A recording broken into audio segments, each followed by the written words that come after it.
Bueno, a los expositores, don Gustavo Somoza López. Una enorme decepción no tenerlo acá con nosotros, Gustavo. ¿Qué pasó? Bueno, La disculpa del caso. eh, tuve que tachar acá presencial y poner telemática. Te echamos mucho de menos. Don Yo también a Boris ustedes. Santander Cepeda, que nos acompaña inmediatamente. Y doña Nancy Millán Pérez, de México, que está también, allí la veo, por vía telemática. Buenos días Señora a todos. presidenta, presida. Bueno, muchísimas gracias. La verdad que esto está más que interesante. Y tengo el gusto de coordinar la siguiente mesa, que es integración financiera, fiscal y monetaria. Bases económicas para la paz. Temas si los hay también, ¿no es cierto? Y en primer lugar, quiero presentar al gran amigo, acá como decía Ricardo, a Gustavo Somoza López, de Argentina, que él va a exponer hacia un nuevo mundo empresarial. Gustavo, 15 minutos, todos tuyos. Bueno, muchas gracias. Gracias a los organizadores, gracias a vos, Elizabeth, gracias al doctor Rabinovich y gracias a todos los organizadores. La disculpa del caso por no poder estar presencialmente en este año en tan grato encuentro, realmente, pero bueno, muchas gracias por permitirme este lugar. A ver, siempre es un tema complicado hablar, como dice Ricardo, de temas aburridos de manera divertida. Bueno, vamos a tratar de no castigar a la gente.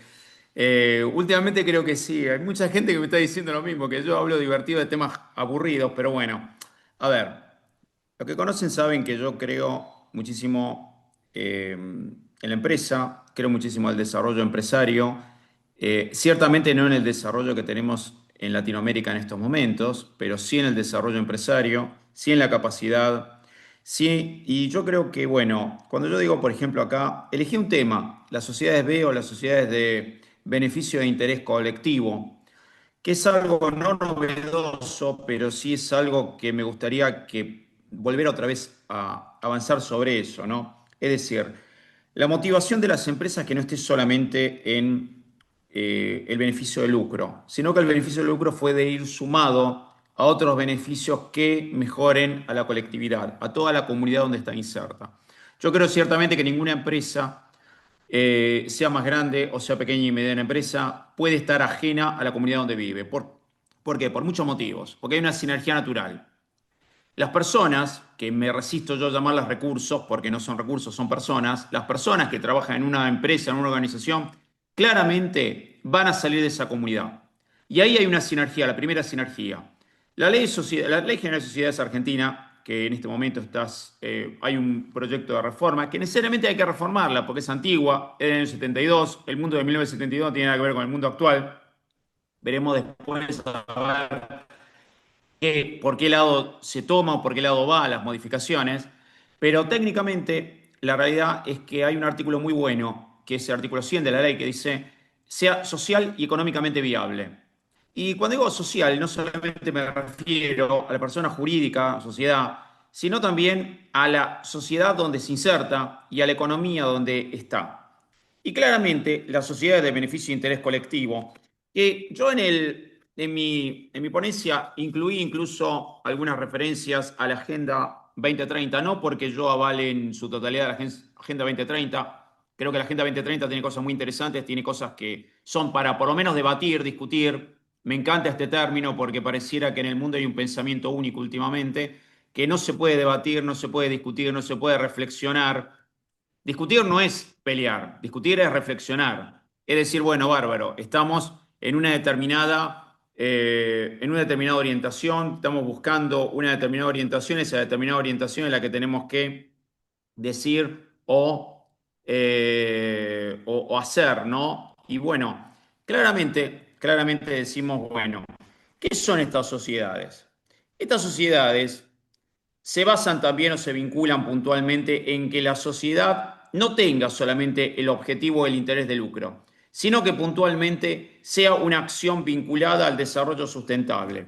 Algunos de los puntos, algunos de los tips que podemos incluir tienen claramente como objetivos Es decir, el propósito. Las empresas de sociedad de beneficio e interés colectivo se definen por perseguir un triple objetivo: económico, social y ambiental. Económico, obviamente, porque si no tengo un fin de lucro, claramente no hay ninguna empresa sostenible en el tiempo, no hay ninguna sociedad sostenible en el tiempo. Pero también está el impacto social benéfico, con acciones sociales benéficas, puntualmente, y el interés medioambiental. Todos decimos, y quiero acá traer a colación algo que había mencionado nuestro querido Papa Francisco, por lo menos para algunos nuestro querido Papa Francisco, que los argentinos somos tan geniales que hemos perdido la oportunidad de haber tenido un Papa argentino por las, digamos, mezquindades propias de nuestra idiosincrasia, lamentablemente.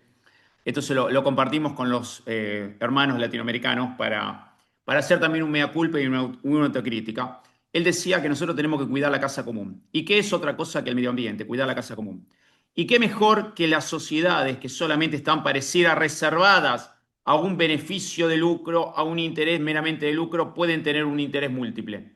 Ese interés múltiple claramente va a estar en el cuidado del medio ambiente, en dar y generar riqueza. Una sociedad genera riqueza de muchas maneras, no solamente para los stakeholders, es decir, los accionistas, sino también para la sociedad, pagando tributos, pagando impuestos, para el medio ambiente, haciendo acciones que contribuyan a ese medio ambiente y haciendo acciones sociales, como por ejemplo dar empleo a la gente donde está inserta en la comunidad o apoyar escuelas de manera de cooperadoras de escuelas y demás.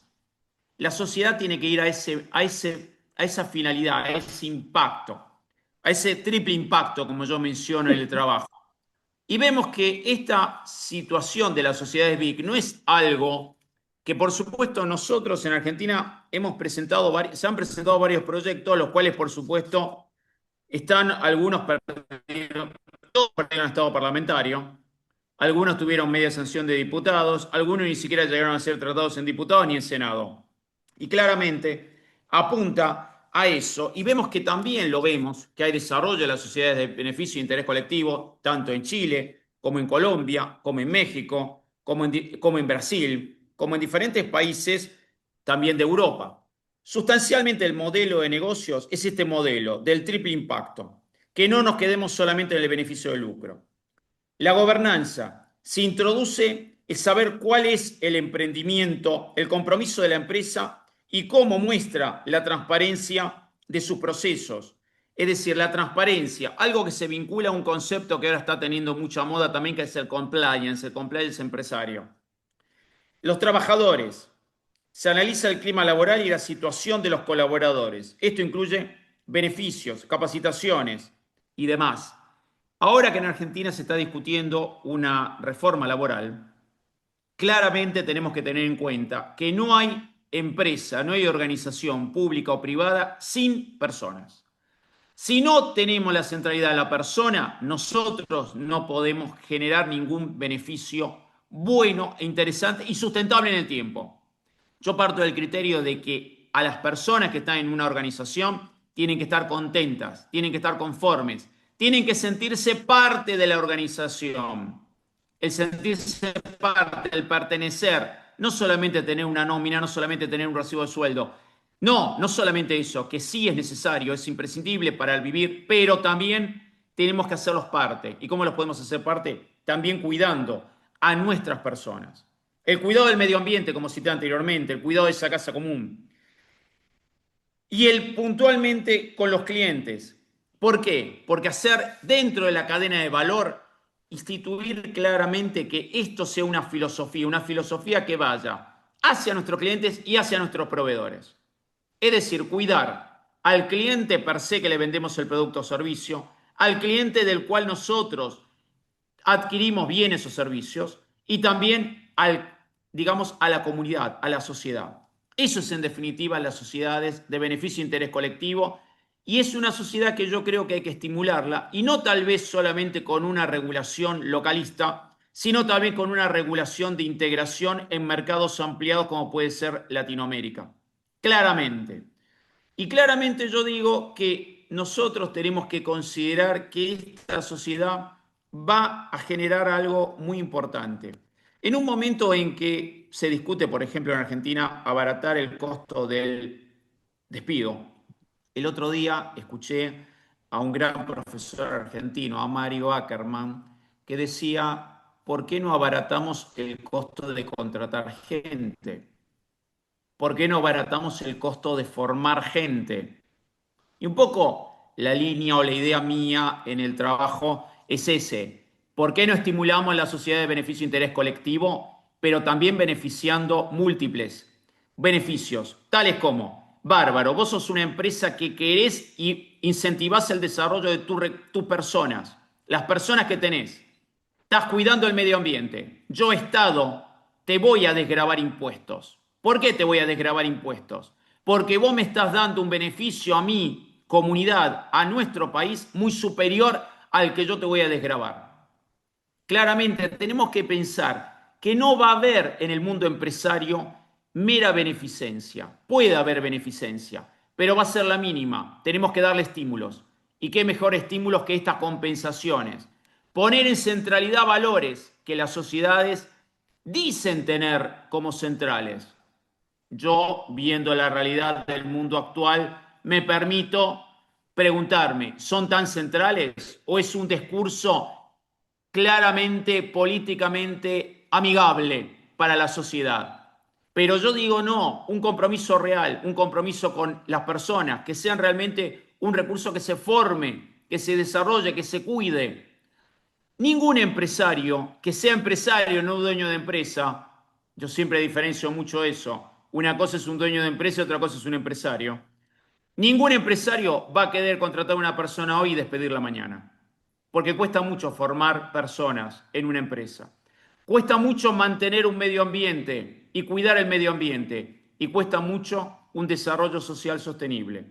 Yo creo que también en esta sinergia que yo propongo, empresa, comunidad, medio ambiente, fines de una organización y Estado, claramente yo creo que la contribución del Estado es esa, porque en la sumatoria final, la sumatoria para el Estado, que somos todos, va a ser mejor. Nada más, muchas gracias. Muchas gracias. Nos has regalado 3 minutos, Gustavo. Así que, pulgares para arriba, muchísimas gracias. Como siempre. Bueno, ahora tengo el gusto de presentar a otro gran amigo, Boris Santander Cepeda. Él es de Chile, como ustedes ya saben, y él nos va a hablar de independencia de los bancos centrales en la integración argentino-chilena. Boris, todo tuyo a los 15 minutos. Muchas gracias. Bueno, comienzo enseguida. Gustavo nos contaba, ¿cierto?, de su inclinación por el mundo de la empresa. ¿eh? Yo también, yo también. Me parece maravillosa esta capacidad que tienen algunos de crear, de emprender, de atreverse. Ahora bien, eso en el sistema en que vivimos genera múltiples efectos. Genera, desde luego, efectos microeconómicos, pero también macroeconómicos. Genera impactos a todo nivel. Cuando alguien crea una empresa, también crea empleo. No digo da empleo, qué feo eso, hay algunos hay que da empleo, esa cosa. No, nadie da empleo. Genera empleos y contrata a otra persona entonces que va a trabajar en esa empresa generando juntos riqueza. Maravilloso.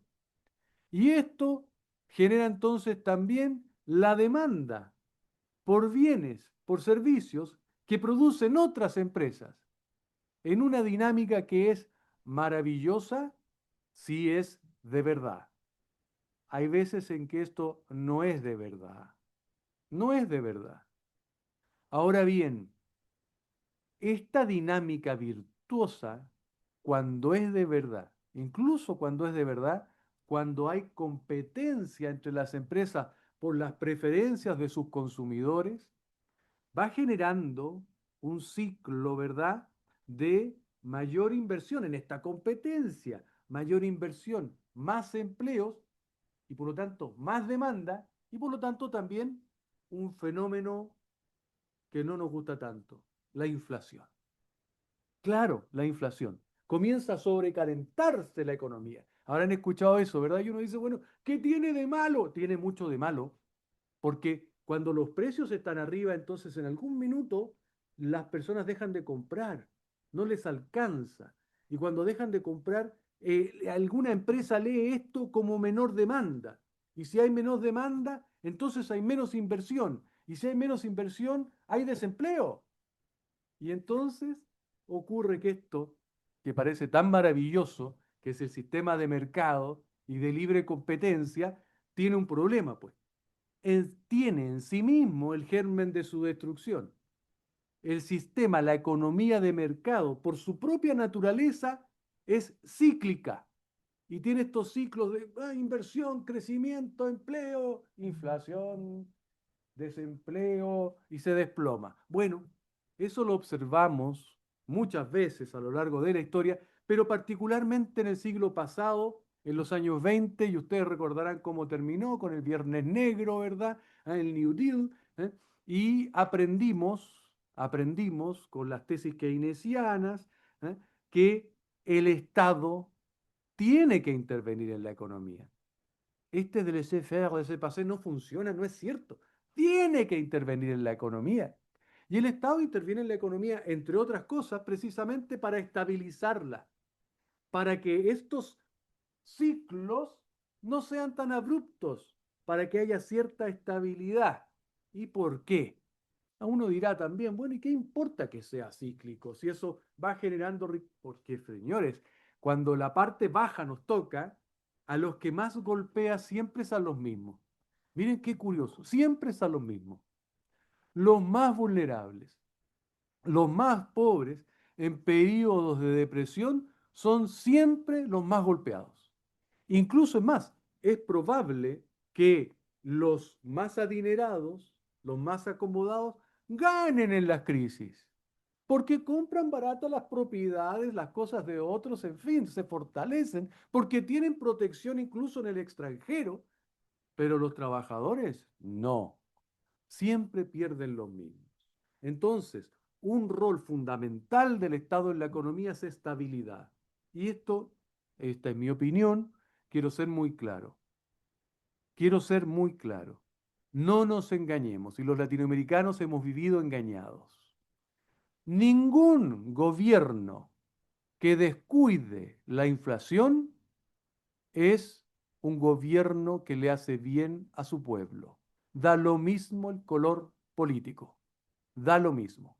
Este es un deber fundamental del Estado hoy por hoy, la estabilidad macroeconómica. Ahora bien, además tenemos desafíos. Integración, queremos integración jurídica, latinoamericana, el sur global. Nosotros desde hace un tiempo, Ricardo, te acordarás, nos gusta esta obra maravillosa de la Torre del Uruguayo que miremos desde el sur, pero si existen en nuestras economías asimetrías en materia de inflación, esto se torna punto menos que imposible.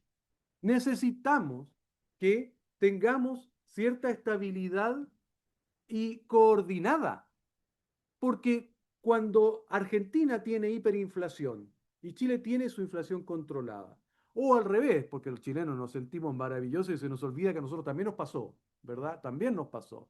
¿Eh? A Bolivia también le pasó. A todos nos ha pasado, porque la maquinita de jugar con el dinero, tengo problemas y el pueblo está descontento, entonces agarro la maquinita, emito, les ha gustado a todos. Cuando eso pasa, entonces, bueno, sale muy barato ir a comprar a Argentina. ¿Sí? Y eso desincentiva la producción argentina. O al revés, se genera, o por Dios hemos visto, nosotros hemos tenido, a mi juicio, hemos sido beneficiados, hemos tenido acá en Chile, yo asesoro empresas, ese es mi rol, soy director de alguna compañía, ¿eh? Donde tengo gerentes, veo gerentes, una gerenta general, por ejemplo, una compañía importante del área médica, argentinos, argentinas. Yo creo que eso ha sido un tremendo beneficio para nosotros. Pero hay tristeza también en ellos, que han tenido que salir a buscar oportunidades fuera de su país. Entonces, la necesidad de la estabilidad, y la estabilidad macroeconómica pasa necesariamente, y aquí hay literatura y hay evidencia empírica enorme, pasa por la independencia de los bancos centrales. La independencia de los bancos centrales es un pilar fundamental entonces de la integración económica latinoamericana. Ahora bien, tengo un problema yo, porque ahí se me sale el otro lado mío, ¿verdad? Ese lado que dice, bueno, pero ya, ok, la empresa y el sector privado, pero el Estado es importante porque equipara la cancha, porque genera, y porque el Estado somos todos. Entonces estas cosas, cuando a mí me hablan de, vamos a generar un organismo autónomo, suena bonito, ¿eh? Autárquico, dicen mis amigos argentinos. ¿Eh? Yo digo, a ver, y autónomo, independiente y autárquico respecto de quién? Del gobierno, por supuesto. Porque el gobierno puede politizar, puede utilizar el banco para emitir billetitos y genera inflación. Ya, ok, maravilloso. Pero hay algo que se nos olvida, pues. En un Estado de derecho democrático, todo aquel que ejerce poder debe estar legitimado. Y la legitimación no arranca sino que del soberano, de ordinario con elecciones.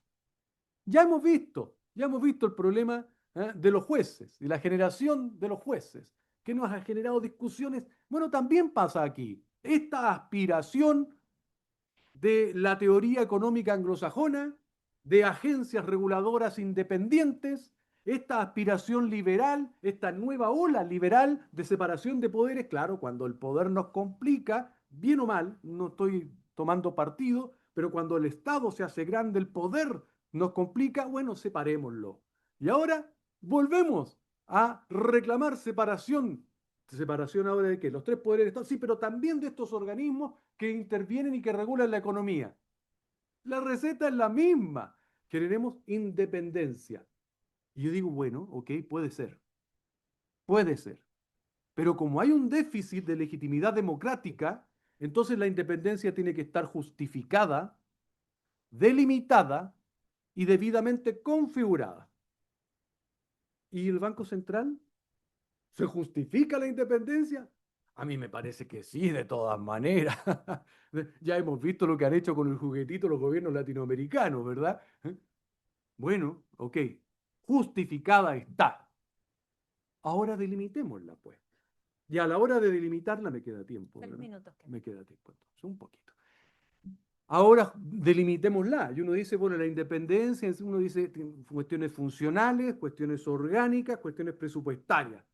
En los funcionales, la receta de la doctrina, estoy resumiendo muy rápidamente, es que la finalidad sea principalmente el control de la estabilidad macroeconómica, el control de la inflación, del valor de la moneda. ¿Cómo estamos entonces? Miremos nuestros bancos centrales. Y me encuentro con que en Chile parece que estamos bien, está delimitada, algún otro objetivo con el empleo, coordinación, y en Argentina no tanto. Tenemos una ley que le atribuye, además de la estabilidad macroeconómica, una serie de otros objetivos que la insertan, entonces la hermanan con el gobierno. Y eso le resta independencia funcional. Bueno, vamos a lo orgánico. La receta es, bueno, mandatos, autoridades técnicas, ¿verdad? Seleccionemos a los mejores, con mandatos largos, que se solapen, que no intervenga el gobierno en lo posible y con remuneraciones de mercado para evitar fenómenos, bueno, estamos en Sudamérica. ¿Cómo estamos por casa? Y miramos y decimos, en Chile, bien, pero se nos pasa la mano. Como somos, ¿cierto?, los niños mateos del barrio, entonces se nos pasa la mano con la receta. Y entonces tenemos a consejeros del Banco Central con mandatos de 10 años. Esto es una exageración.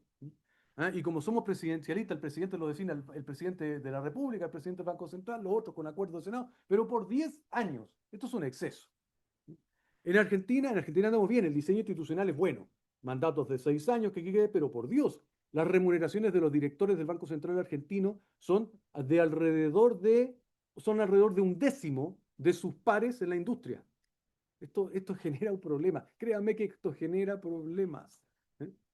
En fin, armonizar para la estabilidad, porque el fenómeno de la inflación nos genera desequilibrios entre países y porque finalmente el pato siempre lo pagan los mismos, los más pobres. Y creo yo, la integración es para ellos, no para nosotros aquí en este bonita sala, ¿verdad? Y saludándonos. Muchas gracias. Gracias, Boris, nos has regalado un minuto también. Estamos hoy genial con el tiempo, Ricardo. Entonces me aprovecho, 10 segundos. Hay otro problema más. Fíjate que en Chile está prohibido, con ciertos, pero está prohibido que el Banco Central le preste dinero al gobierno. En Argentina eso lamentablemente no hemos logrado todavía que esté claramente delimitado y entonces tiene la maquinita todavía.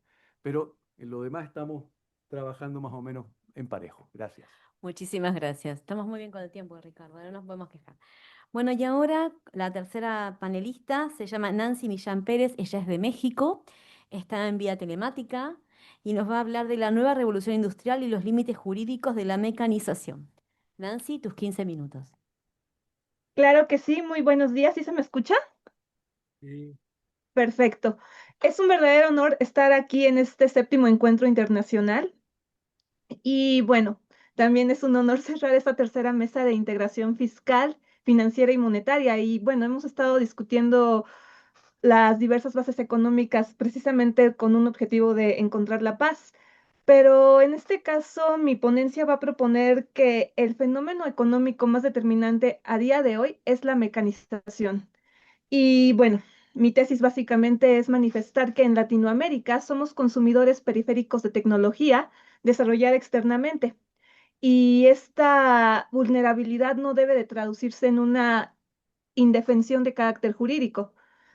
Y es por ello que los límites legales que como región tenemos que establecer tienen que proteger nuestra dignidad humana ante todo frente a la mecanización y son de una naturaleza muy urgente. Y la única manera que considero que es efectiva para lograr esto es justamente a partir de una integración jurídica regional entre países como ustedes, como anfitriones que son Chile y Argentina, así como en los demás países de Latinoamérica, incluyendo obviamente México. Me voy a permitir rápidamente presentarles unas diapositivas. Acabo de solicitar el permiso, por Un favor. segundito, que no sabía que iba Adelante, ya puede. Muchísimas gracias, doctor. Permítame un momento. Ok. Voy a, voy a ir muy rápido también para para no interrumpir el demás. Teniendo en cuenta que no está, ahora sí, listo. Perfecto. Muchísimas gracias. Bueno, rápidamente les muestro que estos son los tres grandes temas que vamos a hablar. La nueva revolución industrial, en este caso bajo los postulados de Klaus Schwab, que aquí tengo el libro, por cierto, lo recomiendo mucho como material de apoyo.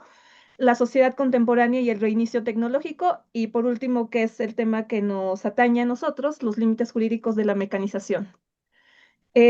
Bueno, rápidamente, es bien sabido por todos que en este caso hay distintas clasificaciones de carácter histórico y social que explican las maneras de producción, en este caso, que se han dado a lo largo de la humanidad. Autores como Harari establecen que hubo, en este caso, tres grandes revoluciones, que son la cognitiva, la agrícola y la científica. Y dentro de la científica, que es en la que estamos hoy en día, se ubican las cuatro revoluciones industriales que obviamente tuvo un inicio en Inglaterra en el siglo XVIII, pero que bueno, ha ido expandiéndose todo este tipo de fenómenos hasta lo que vamos a ver hoy en día, que es justamente lo que nos atañe. A manera comparativa hice este cuadro, no es mi intención como tal explicar cada etapa, pero es evidente que las tres primeras etapas o mejor dicho, las tres primeras revoluciones industriales, es decir, hasta finales del siglo pasado, se enfocaban a las maneras de producción, sí, y obviamente a la manera en la cual uno va a aprovechar el uso de la energía, pasando de lo muscular, en este caso, a la máquina, como tal, al uso de las máquinas herramientas. Pero esta cuarta revolución industrial se caracteriza sobre todo porque el enfoque va a ser integral, que es lo que vamos a tener en cuenta en esta discusión. Y básicamente este modelo de carácter energético, o mejor dicho, la evolución de las maneras en las cuales la energía se va aprovechando para producir y almacenar, es lo que ha ido cambiando. Y bueno, estos son postulados que, bueno, es un concepto que dio Prades, también a su vez basado en los modelos de Marx y Engels. Y obviamente cada revolución, como lo vengo comentando, va representando un modelo específico de aprovechamiento de recursos de carácter energético para la satisfacción de necesidades humanas. Pero esta cuarta revolución industrial va a ser una revolución de carácter integral. ¿Por qué? Porque se va a caracterizar por ser más disruptiva que todas las demás revoluciones anteriores, porque va a requerir una acción de carácter conjunto entre gobiernos, instituciones públicas y obviamente el sector privado, que era parte de lo que estaban diciendo los anteriores compañeros de esta mesa. Además, la población hoy en día está abrazando la innovación tecnológica. De hecho, para mí es un honor estar en este espacio precisamente por esta innovación. Y además, evidentemente, esta cuarta revolución industrial sí va a incentivar todavía más a a las industrias y en general a los medios de producción, en este caso, a diseñar mediante cuatro principios fundamentales que ya había establecido Annelies Kaher, son básicamente las personas, el cuidado del planeta, obviamente el placer y el provecho, lo que nos va a llevar en este caso a ver hoy en día cómo la sociedad se va a configurar y cómo va a tener en este caso un llamado reinicio de carácter tecnológico como parte integral, ya no solamente de su manera de producir en este caso bienes para la satisfacción de sus necesidades, sino más bien ya va a ser una inmersión en la vida cotidiana. Y bueno, ya venía comentando básicamente cómo es que se va observando hoy en día a la propia sociedad. En este caso ya autores como el propio Klaus Schwab y la propia Ortega Mieva señalan que este fenómeno ya está cambiando nuestra percepción básicamente, ya que vamos a observar que el impacto va a ser múltiple, ya no solamente va a afectar en este caso a nuestro bolsillo, sino en general a todas las esferas de nuestra vida. Obviamente esto va a impactar en la cultura, en el ocio y evidentemente en los cambios tecnológicos. Y bueno, rápidamente esto va a generar nuevos fenómenos que no habían sido conocidos antes, como por ejemplo la llamada angustia digital, justamente para no caer en ciberamenazas y que esto configure, en la previsión de nuevos delitos de carácter cibernético, de acuerdo en este caso con informes establecidos, como por ejemplo el informe sobre riesgos globales publicado por el Foro Económico Mundial. Aquí hice una cita muy rápida del informe del año 2022. Pero es importante aquí establecer que las tecnologías de la información, tecnologías de carácter emergente que van a ser el puente que nos va a llevar a la mecanización y más avances, en la práctica van a ser mecanismos que van a dar poder y dominio para quien los utilice. Y esto nos va a llevar a otra cuestión ligada justamente a la dominación y al poder, que es el rendimiento. Y ya autores como Byung-Chul Han ya han hablado sobre, digamos, el traslado de la sociedad de la vigilancia y el castigo del Michel Foucault a esta sociedad actual, que básicamente va a estar vinculada a este entorno de la cuarta revolución industrial, porque nos va a presentar una paradoja, ya que mientras en este caso las desarrolladoras de tecnología y demás, los dueños de las plataformas de servicios, y consumo en general, nos van a ir ofreciendo en este caso productos y servicios que van a mejorar nuestras vidas como consumidores, en este caso con un mínimo costo, entre comillas. Esto también va a incrementar en la práctica la desigualdad social al concentrar precisamente más beneficios, más valor y más poder a una mayor velocidad en muy pocas personas mediante el llamado efecto de plataforma, que básicamente es bueno, ay, perdón, que, que básicamente en este caso es una manera en la cual se va a concentrar el poder de carácter ahora sí que de todo tipo de poder, en este caso, poder político, económico, social, cultural, etcétera, que ya va mostrando que el poder es cambiante. Incluso esto autores como Moisés Naim ya lo habían explicado previamente en libros como por ejemplo El fin del poder, que también lo recomiendo. Y además, hasta la tercera revolución industrial, como lo venía diciendo, la tecnología era un instrumento que servía básicamente como apoyo para la vida individual y social, ya que este permitía producir pues vamos, diversa cantidad de productos a una mayor escala.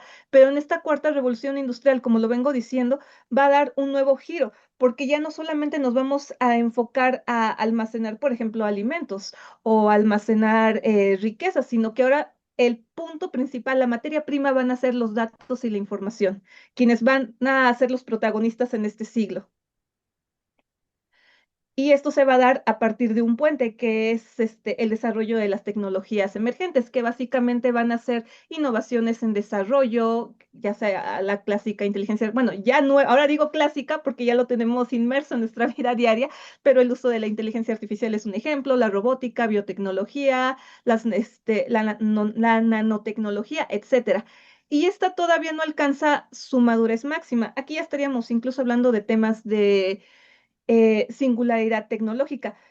Pero ahorita estamos apenas alcanzando este auge de la mecanización y la necesidad urgente de precisamente establecer límites jurídicos, ya que la sociedad del rendimiento se va a sostener justamente mediante tecnologías emergentes, que a partir de este fenómeno de plataforma va a concentrar el poder en manos de unos pocos, por lo que esto requiere un límite jurídico de carácter urgente y más para nosotros como región. Y bueno, rápido les comparto cuál es el concepto personal que tengo de mecanización. La defino como el proceso de mecanizar mediante el uso de las máquinas en los distintos sectores de la sociedad, además de que tal uso se llevará a la esfera particular de cada persona.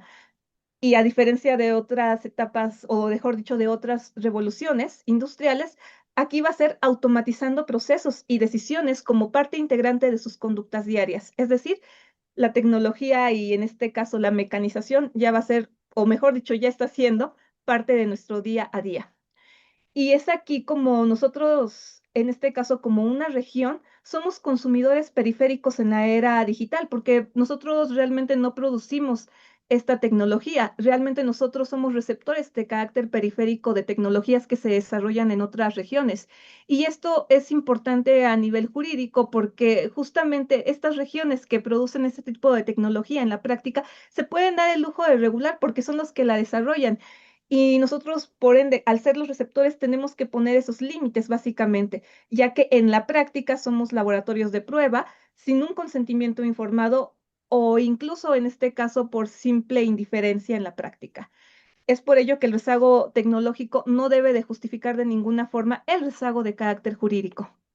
Y digo, pongo unos ejemplos muy rápidos, el caso de Pegasus en mi país, el fenómeno de la desinformación electoral que ha sucedido en distintos países como el mío, Argentina, Brasil, la precarización laboral que se ha dado en plataformas como Rappi, Uber y demás, así como la ya conocida por todos manipulación algorítmica a partir de las GAFAT.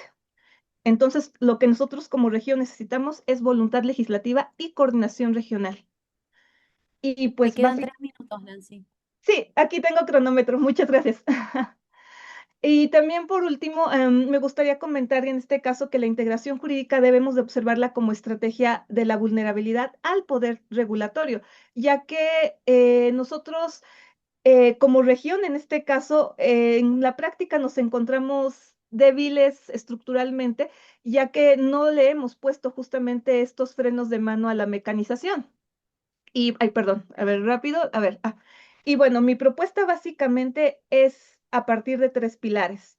Eh, Propongo establecer estándares mínimos regionales, en este caso, mediante la propia cultura de derechos humanos, obviamente para resguardar la dignidad de todos los usuarios y evidentemente esto va a conllevar a una responsabilidad de carácter social. Que se establezcan protección de datos personales, así como la privacidad de los usuarios, la transparencia algorítmica en decisiones automatizadas, los límites, obviamente, a la manipulación electoral de carácter digital, que haya mejores derechos laborales en economía de plataformas, así como que se regule, en este caso, una mayor responsabilidad de carácter compartido entre el Estado, la sociedad y las instituciones, a partir de mecanismos de cooperación regional con el fin de que podamos compartir información sobre el abuso de plataformas que se puede dar en distintos países, que se realicen acciones coordinadas de regulación y enforcement, así como que podamos hacer una presión conjunta frente a las grandes empresas, ya que no es lo mismo que a lo mejor un solo país presione a que 650 millones de usuarios hagan presión. Obviamente a nivel de mercado pues va a pesar más la cantidad de población y que también aprovechemos las fortalezas ya existentes a partir de las experiencias que han habido en diversos países. Y por ello, en conclusión, pues sí quiero comentar que la tecnología nos rodea y obviamente es producto de nuestra naturaleza humana y los límites jurídicos no la deben de negar, de hecho la deben de humanizar, por lo que nuestro desafío como sociedad y evidentemente como región es convertir nuestra posición periférica en inteligencia jurídica y estratégica. Y la oportunidad que nosotros como región tenemos es construir un modelo de regulación tecnológica centrado en la persona y obviamente que esto inspire a Latinoamérica y evidentemente después al sur global. Bueno, estas fueron mis fuentes de consulta. Rápido les comparto mis redes sociales, mi canal de YouTube, por si quieren ver más contenido todavía con mayor detalle. Y pues les doy las gracias a todos por haberme permitido participar en este espacio.